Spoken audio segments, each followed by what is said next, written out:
বিএনপির স্থায়ী কমিটির সদস্য আমির খসরু মাহমুদ চৌধুরী বলেছেন, জুলাই বিপ্লব ও পরিবর্তিত পরিস্থিতি ধারণ করতে না পারলে ব্যক্তি কিংবা রাজনৈতিক দলের কারোই কোনো ভবিষ্যৎ নেই। তিনি বলেন, আওয়ামী লীগ সরকার প্রজেক্টের নামে দুর্নীতি ও লুটপাট না করলে দরিদ্র মানুষের জন্য সামাজিক নিরাপত্তা নিশ্চিত করতে পারত। বুধবার রাজধানীর এক হোটেলে সামাজিক নিরাপত্তা নিয়ে আলোচনার আয়োজন করে centre for policy dialogue CPD.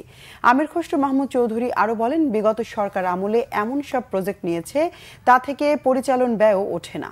দুর্নীতি কমানোর মাধ্যমে দরিদ্র মানুষের জন্য অনেক কিছু করা সম্ভব। সিপিডির সম্মানীয় ফেলো ডক্টর দেবপ্রিয় ভট্টাচার্য বলেন, রাষ্ট্র থেকে দরিদ্র পরিবারকে আর্থিক সহায়তা দিতে না পারার দায় সরকারের, নাগরিকের নয়। দেশে ভয়ঙ্কর বৈষম্য থেকে জুলাই ছাত্র জনতার বিপ্লব হয়েছিল স্মরণ করিয়ে দেন ডক্টর মোস্তাফিজুর রহমান।